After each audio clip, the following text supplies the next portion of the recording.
hoje nós vamos falar sobre a pedagogia do movimento.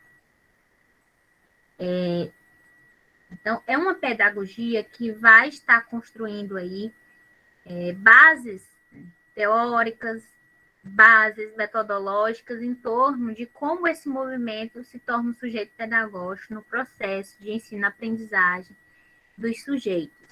Sobretudo quando essas pessoas vivenciam o processo de luta, o processo de resistência, e mais ainda, né, a busca por essa libertação e a busca por melhores condições. E a pedagogia do movimento, que é uma obra incrível, né, que aqui a gente está vendo pedagogia do movimento, mas dentro da educação do campo, o destaque é a pedagogia do movimento sem terra. A gente vai ver o conceito do que é o movimento. O que é um movimento que nós estamos falando aqui?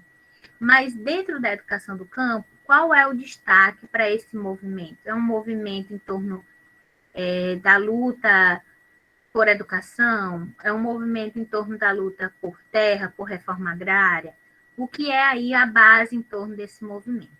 O movimento social é uma expressão de uma ação coletiva. É decorrente de uma luta sociopolítica, econômica ou cultural. Então, o que é esse movimento como um todo, como um coletivo? É justamente quando pessoas que vivem uma situação de vulnerabilidade, por exemplo, por falta de políticas públicas ou por uma invisibilidade. Nós temos, por exemplo, aqui a comunidade LGBTQIA+, que durante a última década tem fortalecido bastante esse movimento em busca de uma visibilidade social, onde as pessoas as vejam, as respeitem, né? E não as excluam no sentido da questão do gênero, mas também da questão sexual, que muitas vezes é mal compreendido. Então, esse é um exemplo de movimento. Então, é uma comunidade que vai se reunindo em torno das pautas de lutas que são iguais.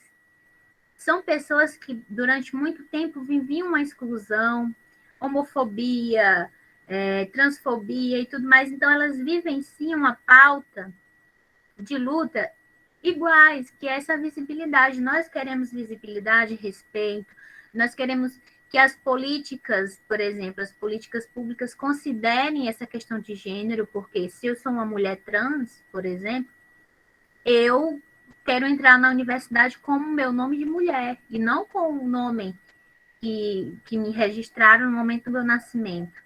Né? Eu me transformei, eu não me vejo dessa forma, então tem essa questão legal que eles lutam há bastante tempo, e isso é um movimento. Por quê? Porque eles juntam, é uma ação coletiva que luta aí por uma causa, e isso envolve a questão sociopolítica, econômica ou cultural. Glória, Gon, nós temos que compreender que o movimento ele tem os seguintes constituintes. É uma demanda que configura a sua identidade. Se a gente vai se movimentar em torno de uma luta, de uma pauta de luta, é óbvio que a gente tem que ter aí uma identidade que vai fazer com que a gente se aproxime e comece a debater sobre essas vulnerabilidades, sobre essa invisibilidade, sobre essa falta de políticas públicas. Isso vai unindo todo esse processo, todas essas pessoas, essas comunidades, e isso vai configurando uma educação, uma identidade. Continuando com o exemplo anterior, comunidade LGBTQIA+. Vejam só como essa sigla nos últimos anos tem se tornado cada vez mais ampla. Antes era LGBT, fulano é LGBT, do movimento LGBTQI, agora nós já temos um A, e agora tem um mais. Por quê? Porque são muitas outras letras que vão estar dentro desse movimento. Então, vai criando a identidade, a própria bandeira da diversidade. Quando você vê uma pessoa que se identifica com aquela bandeira, ou uma mulher trans, ou uma travesti, então você já vê uma identidade dentro daquele movimento, certo? Só que aí, quando se cria esse movimento, é importante entender que há os adversários, mas também tem os aliados. Quando se tem um movimento, é óbvio que nós temos que buscar os aliados e ver quem são, de fato, os nossos adversários. Quem é um dos maiores adversários, por exemplo, dos povos camponeses, das comunidades tradicionais? É o próprio modo de produção capitalista, mas, claro, quem é que está personificado nisso? O Estado. O Estado que não proporciona as políticas, não propõe, não executa da maneira que deveria ser as políticas públicas para essas pessoas. Então, o adversário, com quem é que nós vamos ir lá e exigir que os nossos direitos sejam garantidos? E que esses movimentos têm bases, têm as lideranças, tem que ter uma assessoria e, lógico, tem uma rede de mobilização.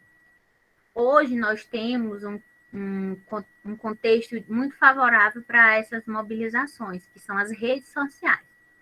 Então, é necessário, não adianta a gente se reunir aqui, a gente vai fazer isso, não buscar uma mobilização para que a sociedade civil consiga participar e abraçar as causas dessas pessoas, desse movimento.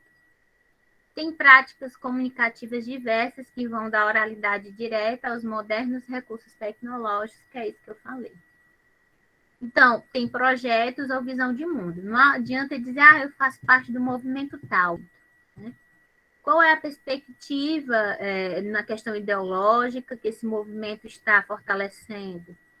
Qual é o projeto mesmo? O que esse movimento vai buscar mudanças? O que é que ele busca como pauta de luta e o que ele quer na materialidade das políticas públicas, por exemplo?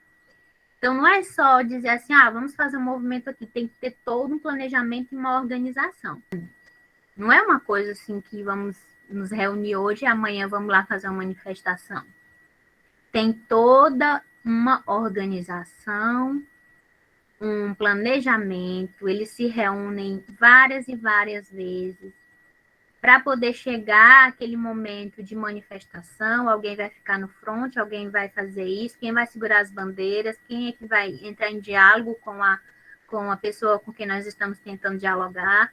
E aí vem essa questão de todo um planejamento, ou seja, um projeto. Então, essa questão do movimento também busca a coisa das culturas próprias, né? Nas formas como sustentam e encaminham suas reivindicações. O MST e tantos outros movimentos, eles já têm uma cultura própria. O MST, por exemplo, assim como o movimento do Sem Teto, eles fazem acampamento. Nós vimos agora, recentemente, também os povos indígenas que ocuparam lá Brasília em torno dessa questão do Marco Zero. Vários e vários dias acampados lá em Brasília. Então, o acampamento, ele já é uma característica de vários movimentos em torno da luta pela terra, por moradia. E isso é uma cultura própria desses movimentos. A cor também. Né? Essa coisa do vermelho. Né? Os indígenas que pintam, fazem aquelas pinturas incríveis. Aquilo ali é uma cultura própria em torno das suas manifestações, a questão da forma como eles se vestem, as danças e tudo mais. Então, o movimento, ele não é só uma coisinha assim que a gente pensa, uma manifestação que teve lá na Frei Serafim um dia desse. Não é. Tem toda uma rede de organização, de mobilização, de projeto, de planejamento, e isso vai criando uma identidade e uma cultura.